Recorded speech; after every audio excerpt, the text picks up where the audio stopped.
that people have heard you sing a whole song.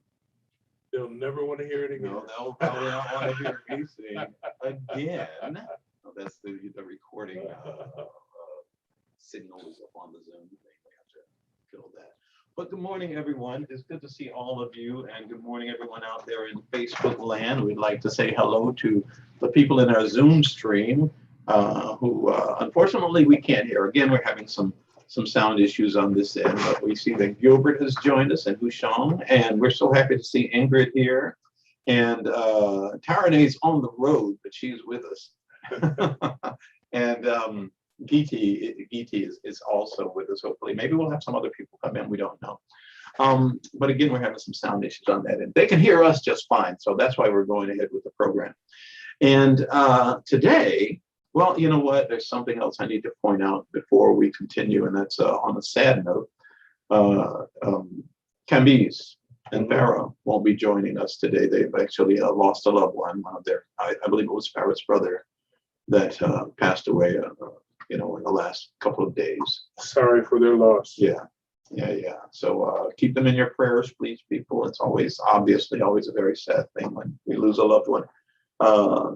Let's pray for their strength and for passing of his spirit in the next realm.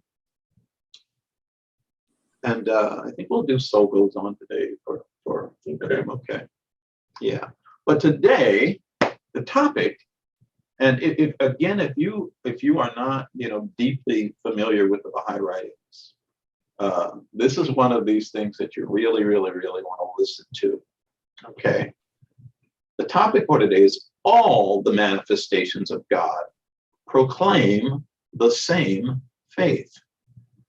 All the manifestations of God proclaim the same faith. And one thing I forgot to point out is the book that we're using, the book we've been using for a few weeks now, that we're going to continue to use until we finish with this book, is The Proofs of Baha'u'llah's Mission. The Proofs of Baha'u'llah's Mission. And today, again, what we're talking about is all the manifestations of God proclaim the same faith. Everything you hear today is going to be coming from Abdul Baha and Shoghi Effendi. So Daryl, if you would like to begin, I got to tell you, I am going to have to control myself because there are so many points in here where I'll just go ahead and say it. I will not stop you on the first phrase, but I will have to fight the impulse. Have at it, Daryl. Reality or truth is one. Hang on.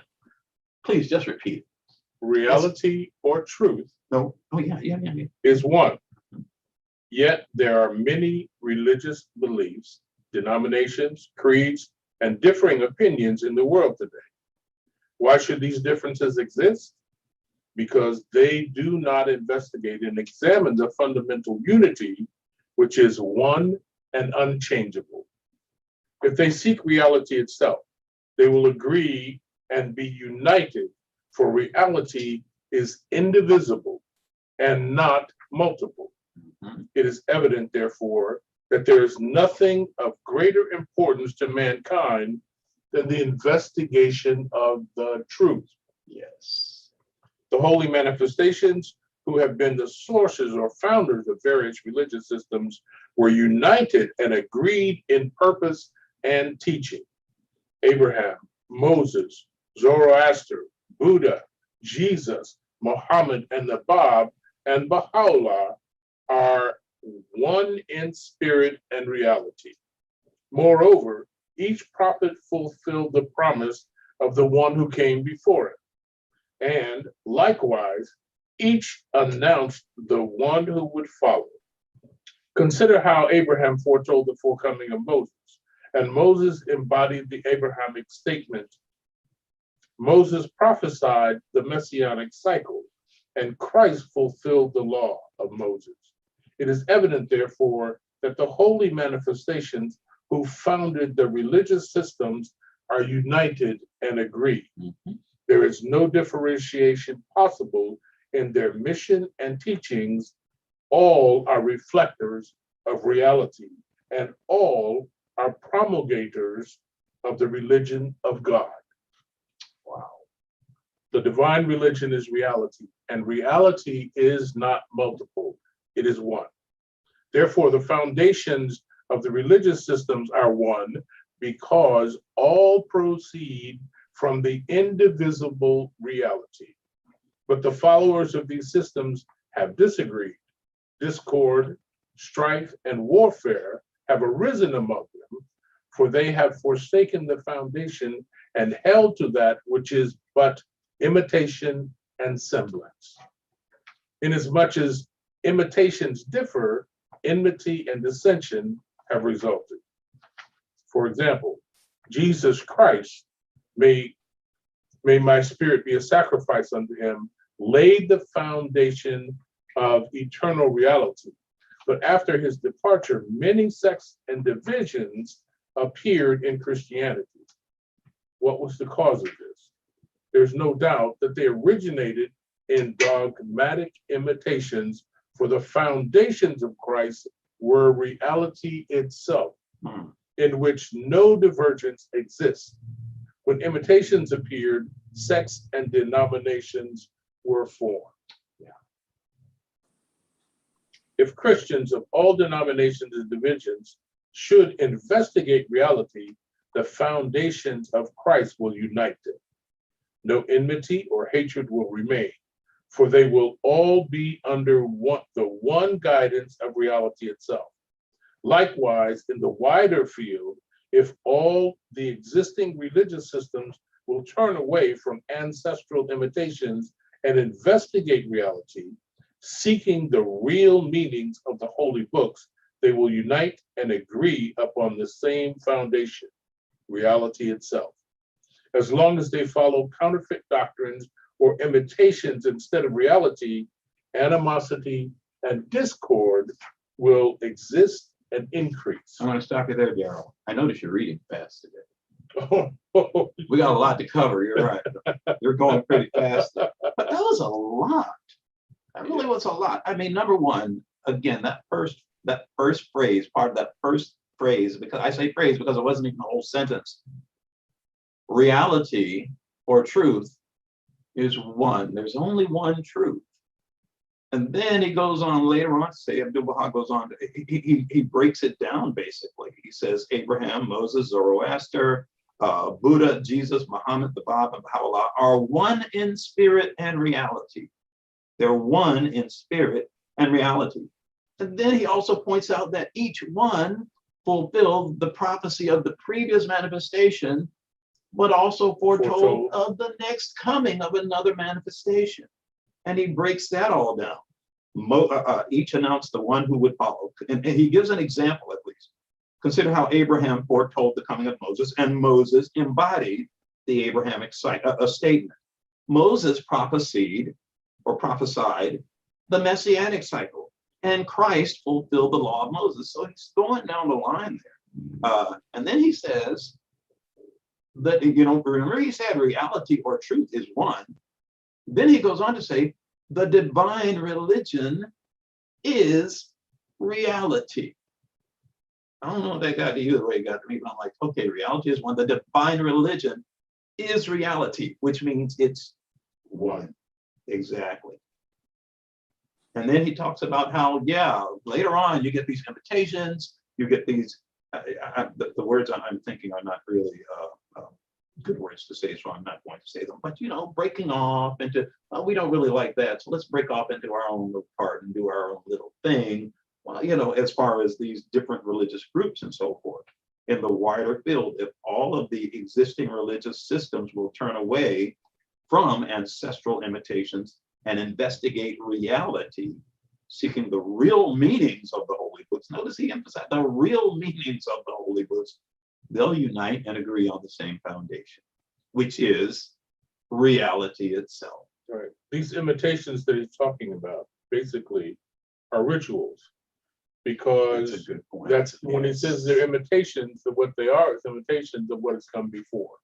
So they are rituals that society gets locked into, and because we get locked into these rituals, they become the source of discord amongst the groups. And that's why within Christianity there are so many different sects, and that's why within most religions there are so many different sects, is because we get caught up and we kind of mix our social norms with our religious beliefs, and it kind of takes us off in a different direction. Can I understand it of why one religion cannot accept other religion because of their own human power? That's it. It's where things fall out of bed is when man inserts himself into the picture. Yeah. It's not the reality is one. The source is one. So it's when we get involved in our social orders and that kind of things that we kind of drift away from what the reality is, Yes. because in reality, it's all one. Yes. Now, in this next section, Abdu'l-Baha goes into even more detail as to, about the holy manifestation. So you want to continue? Sure. These holy manifestations have been as the coming of springtime in the world. Although the springtime of this year is designated by another name, according to the changing calendar, yet as regards its life and quickening, it is the same as the springtime of last year.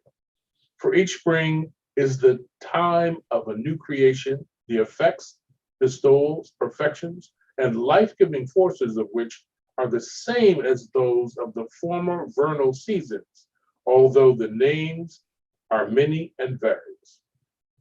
This is 1912. Last year was 1911, and so on. But in fundamental reality, no difference is apparent. The sun is one, but the dawning points of the sun are numerous and changing. The ocean is one body of water, but different parts of it have particular designations: Atlantic, Pacific, Mediterranean, Antarctic, etc. If we consider the names, there is differentiation, but the water, the ocean itself, is one reality. Likewise, the divine religions of the holy manifestations of God are in reality one, though in name and nomenclature they differ. Man must be a lover of light, no matter from what dayspring it may appear. He must be a lover of the rose, no matter what soil it may be growing. He must be a seeker of the truth, no matter from what source it comes. Attachment to the lantern is not loving the light. The world of truth, no matter which tongue utters it, must be sanctioned. If we investigate the religions to discover the principles underlying their foundations, we will find they agree. Say that again, please. If we investigate the religions to discover the principles underlying their foundations, we will find they agree. For the fundamental reality of them is one and not multiple. By this means, the religionists of the world will reach their point of unity and reconciliation. They will ascertain the praiseworthy, they will ascertain the truth that the purpose of religion is the acquisition of praiseworthy values. I'm going to say that again. They will ascertain that the truth that the purpose of religion is the acquisition of praiseworthy values, the betterment of morals, the spiritual development of mankind, the real life and divine bestowals. All the prophets have been promoters of these principles. None of them has been the promoter of corruption, vice, or evil. They have summoned mankind to all good. They have united people in the love of God, invited them to the religions of the unity of mankind, and exhorted them to amity and agreement. You're going to pause there. That's a lot, man. That's a lot. That's a lot. And I'm going to do this song because you. Go ahead.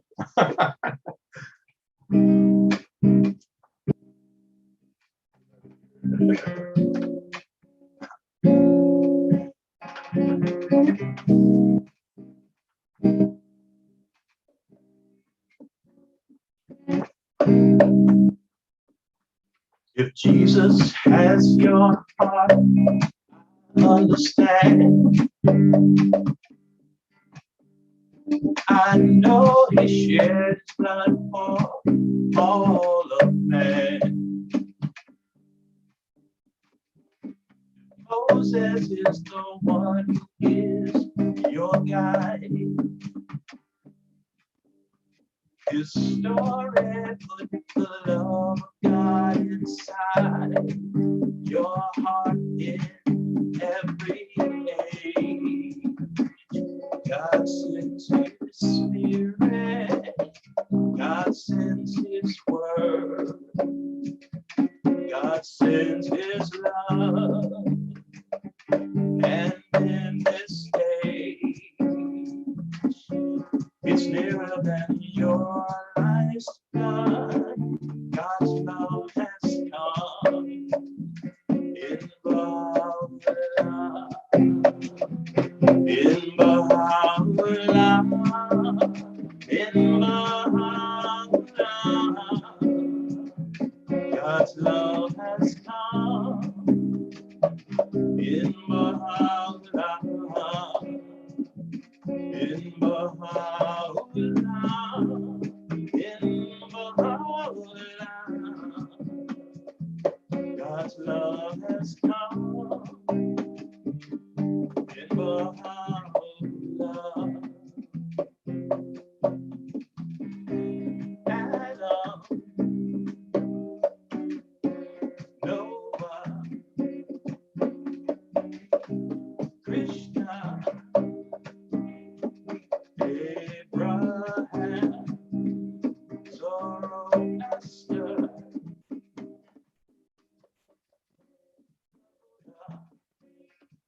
Muhammad,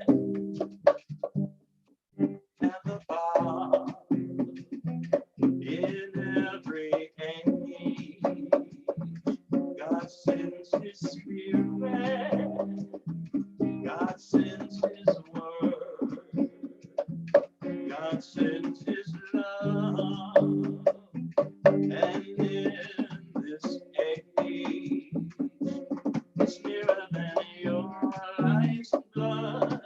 God's love has come in Baha'u'llah, in Baha'u'llah, in Baha'u'llah. God's love has come in Baha'u'llah, in Baha'u'llah, in Baha'u'llah. God's love has come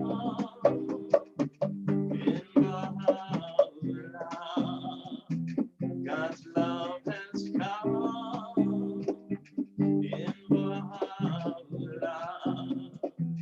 God's love has come in Baha'u'llah.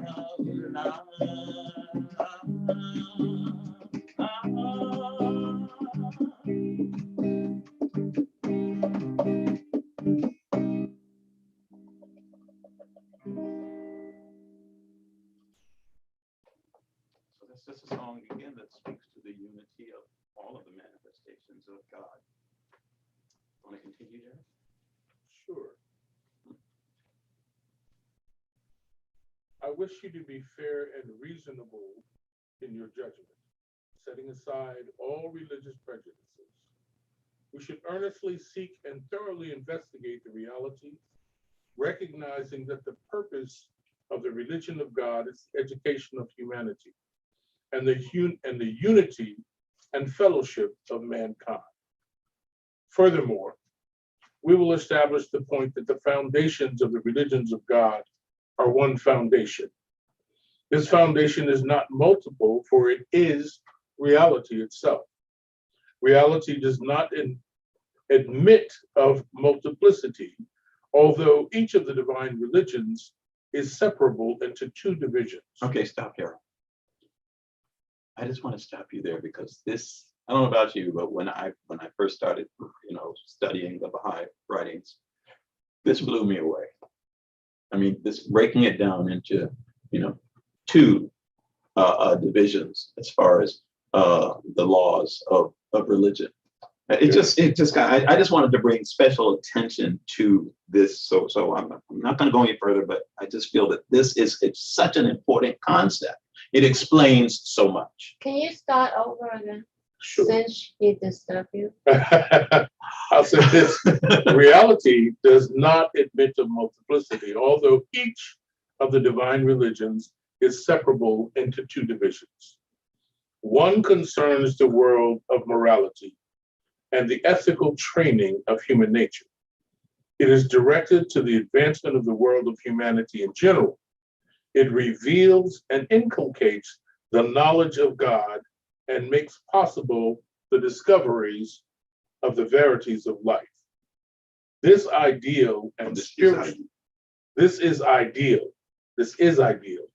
and spiritual teaching, the essential quality of divine religion, and not subject to change or transformation. Mm-hmm. It is the one foundation of all the religions of God. Therefore, the religions are essentially one and the same. Yeah. Therefore, the religions are essentially one and the same. The second classification or division comprises social laws and regulations applicable to human conduct. This is not the essential spiritual quality of religion. It is subject to change and transformation according to the exigencies and requirements of time and place. For example, it was lawful in Abraham's cycle to eat the flesh of the camel, but during the time of Jacob, this was prohibited. Such changes and transformations in the teaching of religion are applicable to the ordinary conditions of life, but they are not important or essential. What? They are not important or essential. Moses lived in the wilderness of Sinai, where crime necessitated direct punishment. There were no penitentiaries or penalties of imprisonment. Therefore, according to the exigency of the time and place, it was a law of God that an eye should be given for an eye and a tooth for a tooth. It would not be practicable to enforce this law at the present time. For instance, to blind a man who accidentally blinded you. The exigencies of the time of Moses justified the cutting off of a man's hand for theft, but such a penalty is not available now. Time changes conditions, and laws change to suit conditions. We must remember that these changing laws are not the essentials, they are the accidentals of religion. That's huge. I'm sorry. It just is. And yes, I'm stopping you. And I keep saying I'm not going to stop you because we still got a lot to cover. But man, that is huge. I mean, because a lot of times people treat these social laws of their religion, as so essential that okay, you have to follow this. And a lot of them are exactly what you pointed out earlier. They're simply imitating the past. That's right. And they really have no real practical use today, and yet they still want people to follow these social laws, that at the time that they were revealed, maybe there was a good reason. But as you just pointed out. But that doesn't mean to erase what the teaching before. No, Right. no. Exactly. Because it's like cooking. You could cook all different kind of way, but the basic of the theory, that's what it need to be learned from. And I think that's a good kind of a good example that we can use for those spiritual laws of God that do not change. Right. And yet the social laws, they're going to be changing. And Abdul Baha says, no, those, the spiritual laws are the essentials. The social laws are what he called are accidentals. And I think that changing is not the word. I think it's to advancing. Yeah, Right. Because that's what it's a part of the Yeah. advancing of So humanity. people lock in, oh, you're changing it. No, it's advancing it. Good observation. Thank you. Yeah, we must remember that these changing laws are not the essentials, they are the accidentals of religion. Okay, go ahead. And I think it's important to understand that these laws pertain to what he calls the exigencies, or what is pertinent or practical Yeah. for that time. For that time. Right. They are ideal and necessarily permanent expressions of the one foundation and not amenable to Wait a change or transformation. Didn't you skip a section? No, this says the essential ordinances established by manifestation of God are spiritual. Okay. That's where the essential ordinances established by manifestation of God are spiritual. They concern moralities, the ethical development of man, and faith in God. They are ideal and necessarily permanent expressions of the one foundation and not amenable to change or transformation. That's the distinction between the two. Mhm. Therefore, the fundamental basis of the religion of God is immutable, unchanging throughout the centuries, not subject to the varying conditions of the human world. I wish you to be reasonable and just in your consideration of the following statements. At the time when the Israelites had been dispersed by the power of the Roman Empire, and the national life of the Hebrew people had been effaced by their conquerors, when the law of God had seemingly passed from them, and the foundation of the religion of God was apparently destroyed, Jesus Christ appeared. When he arose among the Jews, the first thing he did was to proclaim the validity of the manifestation of Moses. The first thing he did. He declared that the Torah, the Old Testament, was the book of God, and that all the prophets of Israel were valid and true. He extolled the mission of Moses, and through his proclamation, the name of Moses was spread throughout the world. Through Christianity, the greatness of Moses became known among all nations.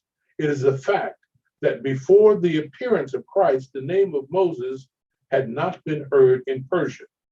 In India, they had no knowledge of Judaism, and it was only through the Christianizing of Europe that the teachings of the Old Testament became spread in that region. Throughout Europe, there was not a copy of the Old Testament, but consider this carefully and judge it aright. Through the instrumentality of Christ, through the translation of the New Testament, the little volume of the Gospel, the Old Testament, the Torah, has been translated into 600 languages and spread everywhere in the world. The names of the Hebrew prophets became household words among the nations. From another horizon, we see Muhammad, the prophet of Arabia, appearing. You may not know that the first address of Muhammad to his tribe was the statement, "Verily, Moses was a prophet of God, and the Torah is a book of God. Verily, O ye people, ye must believe in the Torah, in Moses and the prophets. You must accept all the prophets of Israel as valid. In the Quran, the Muslim Bible, there are 7 statements or repetitions of the Mosaic narrative, and in all the historic accounts, Moses is praised.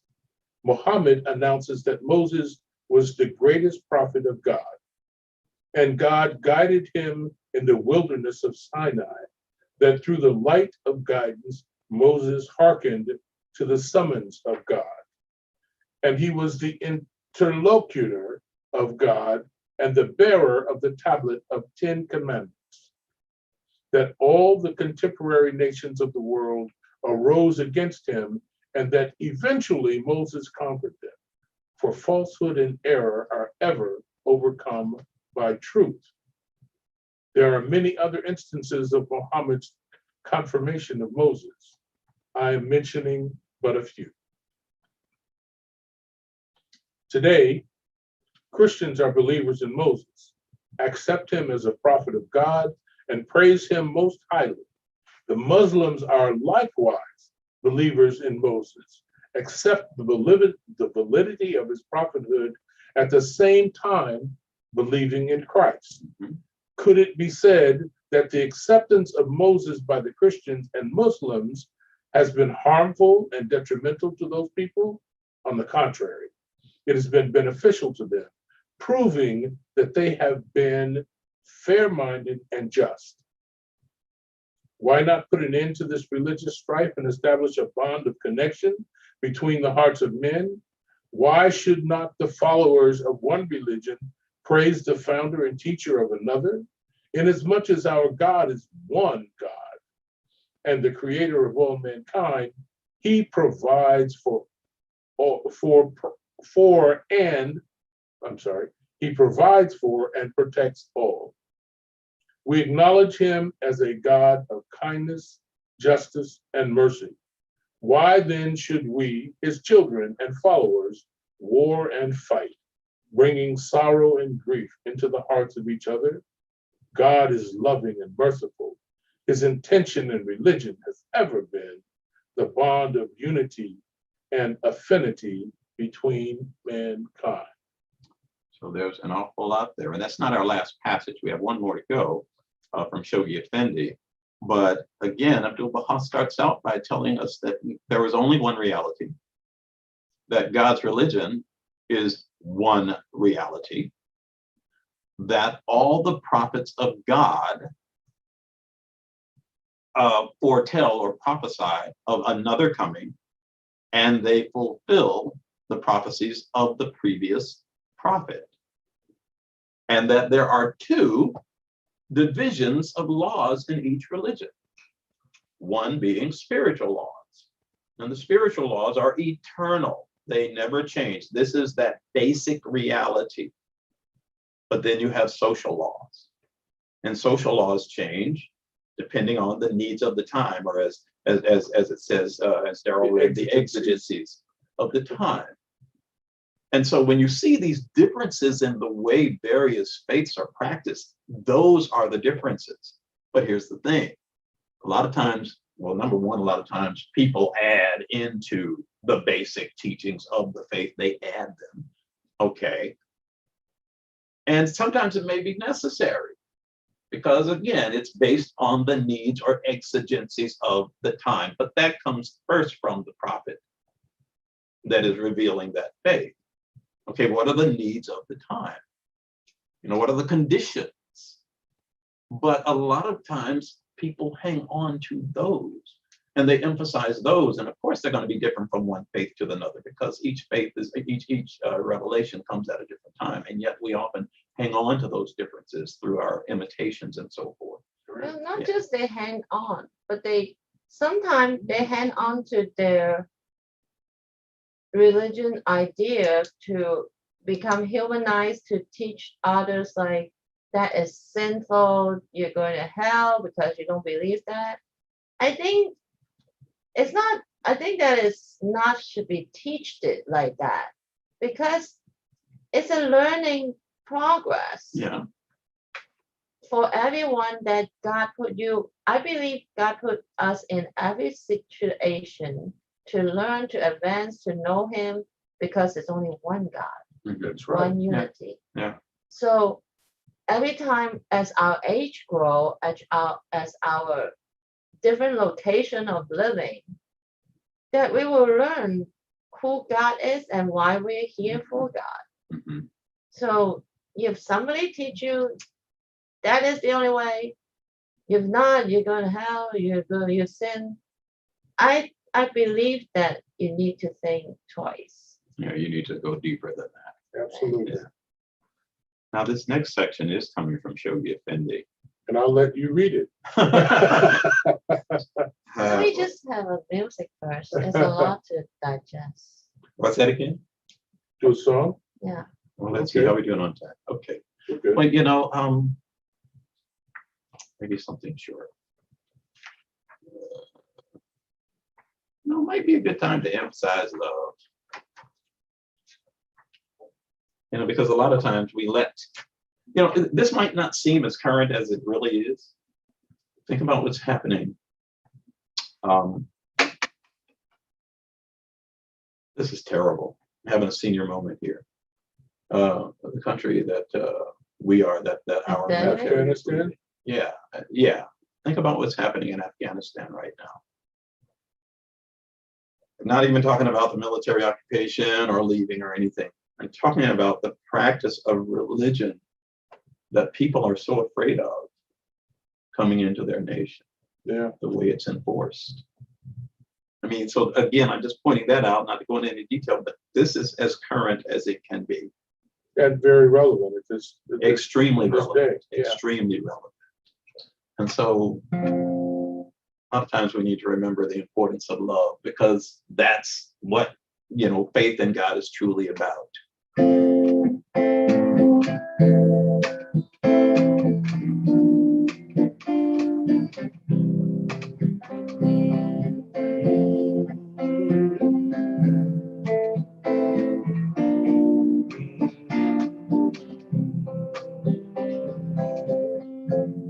Love is the secret of God's holy dispensation. Love is heaven's kindly light. Let me see your flute. Love is the cause of God's revelation unto man. Love ensures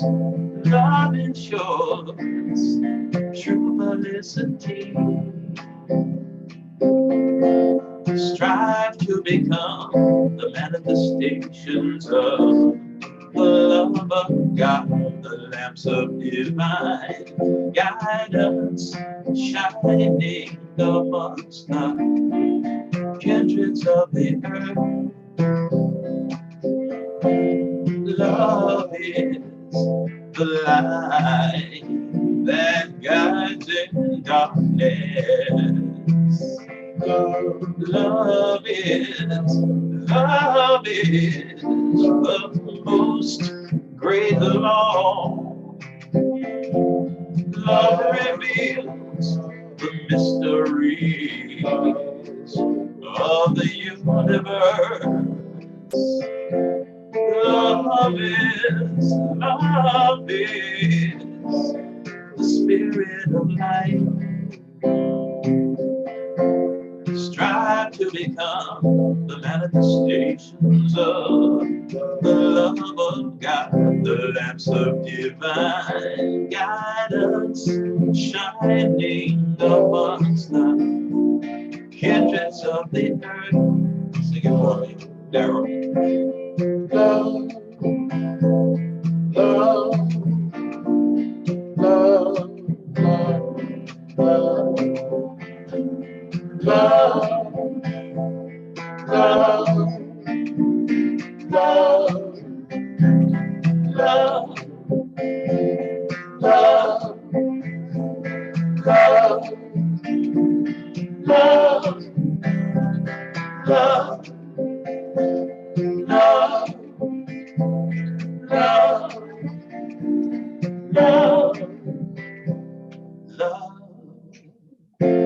Strive to become the manifestations of the love of God, the lamps of divine guidance, shining amongst the kindreds of the earth with the light of love, love, love, love, with the light of love, love, love, love, with the light of love, love, love, love,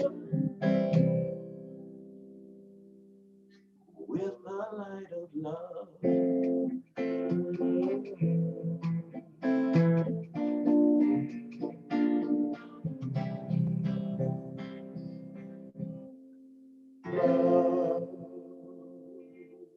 It all comes back to that, doesn't it? Well, we're going to finish out this last passage. It's coming from Shoghi Effendi. And so just think about everything that we've read up to this point, where Abdu'l-Baha kind of breaks it down about, how all the manifestations of God proclaim the same faith. Well, this is what Shoghi Effendi says. Remember again, I just want to kind of add a little context here. Remember that each manifestation of God, each prophet that is a founder of one of the major world faiths, tells of the next coming. So there's always going to be another. And Shoghi Effendi says, nor does the Baha'i revelation, claiming as it does to be the culmination of a prophetic cycle and the fulfillment of the promise of all ages, attempt under any circumstance to invalidate those first and everlasting principles that animate and underlie the religions that have preceded it. I'm going to read that again. It's a long sentence, but nor does the Baha'i revelation, claiming as it does to be the culmination of a prophetic cycle and the fulfillment of the promise of all ages, attempt under any circumstances to invalidate those first and everlasting principles that animate and underlie the religions that have preceded it. The God-given authority vested in each one of them, it admits and establishes as its firmest and ultimate basis. It regards them, those previous religions, it regards them in no other light except as different stages in the eternal history and constant evolution of one religion, divine and indivisible, of which it itself forms but an integral part. It neither seeks to obscure their divine origin, nor to dwarf the admitted magnitude of their colossal achievements. It can countenance no attempt that seeks to distort their features or to stultify the truths which they instill. Its teachings, the teachings of the Baha'i faith, its teachings do not deviate a hair breadth from the verities that they enshrine, those other faiths, nor does the weight of its message detract one jot or one tittle from the influence they exert or the loyalty they inspire.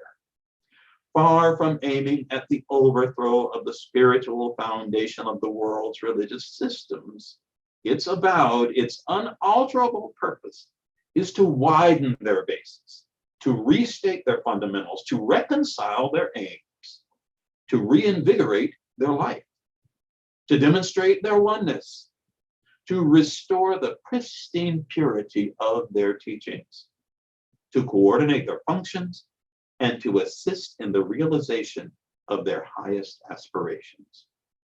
These divinely revealed religions, as a close observer has graphically expressed it, are doomed not to die, but to be reborn.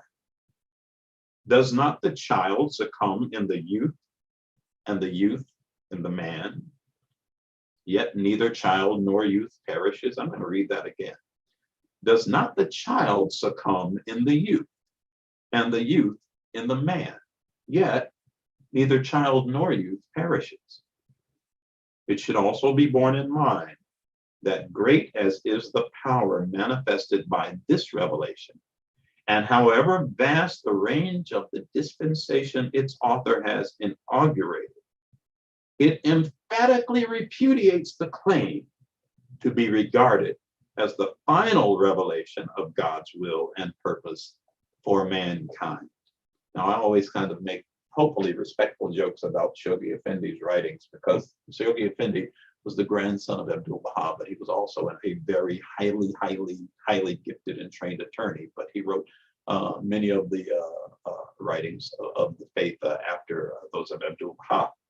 And so some of the language is quite, it's a little up there, a little advanced. But he's basically saying that just like it may be difficult for some people who have learned to follow one particular faith tradition to accept the validity of other faiths. In fact, there are certain faiths that say this is the last one, this is the last revelation, this is the last coming. But what we're saying here is no. Even the Baha'i revelation is not the last. It is not. It is not the last. And that's what Shoghi Effendi is saying. I'm going to just read that again. It should also be borne in mind that great as is the power manifested by this revelation, and however vast the range of the dispensation its author has inaugurated, it emphatically repudiates the claim to be regarded as the final revelation of God's will and purpose for mankind. In short, there will be others. True. There will be others. But for today, we're supposed to be following, this is for today. These are the Yeah. exigencies of our day. Yeah. And so this is one reason that in the Baha'i writings, some people, when you read, you'll read about the importance of education. What? That's a spiritual thing? You'll read about the equality of men and women, how it's to be observed in this day and time. You'll read about the agreement between science and religion. Yes. And there's much more there, but again, if you hang on to those social teachings of past faiths, it's going to be kind of hard to accept. I mean, think about the simple idea of the equality of men and women, how they are to be seen as equal, given equal education. As a matter of fact, as you know, in the writings it says, if a family is unable to educate all the children, and there are boys and girls, then they educate the girls. Absolutely. Because they are the first teachers of children. I mean, imagine the idea of education be lifted to the level of a spiritual need. Right. A spiritual requirement in this age. So anyway, I just feel that this is huge. This is so huge. We have come to the end of this section, and this is where we kind of run into a little problem, because this is that time that we like to make time for prayers and any other statements that anyone would like to offer at this time. Any other thoughts you might want to offer at this time. But we can't hear people in the Zoom stream. I'm going to assume that problem has still not been solved. Sometimes they seem to solve themselves. I mean, every once in a while things kind of pop up and you wonder how that happened. I don't know. So someone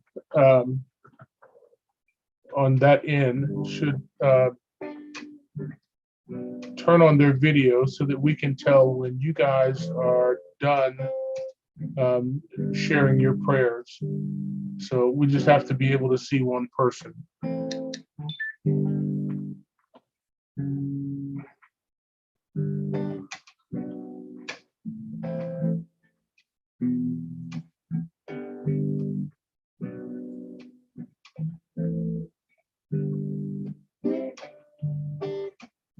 Kiti, can you?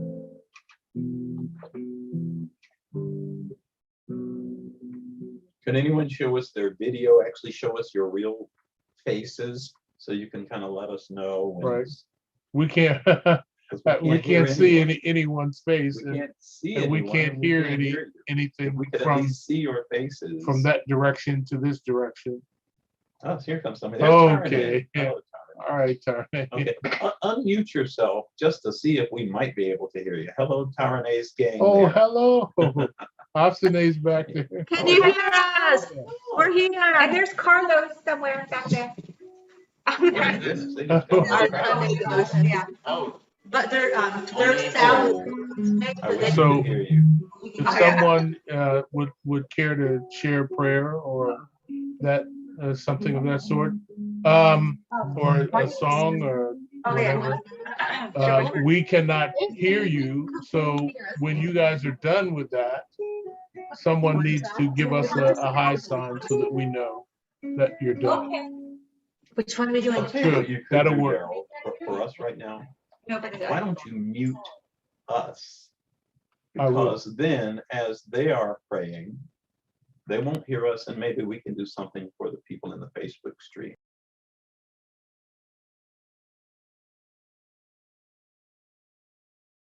What's wrong with that idea? Not a good idea. Okay, I'm going to mute us. Right, what song? Unless you're blessed to go away. Blessed is the spot and the house house and the place and the city and the heart and the mountain and the refuge and the cave and the valley and the land and the sea and the island and the meadow where mention of God hath been made and His praise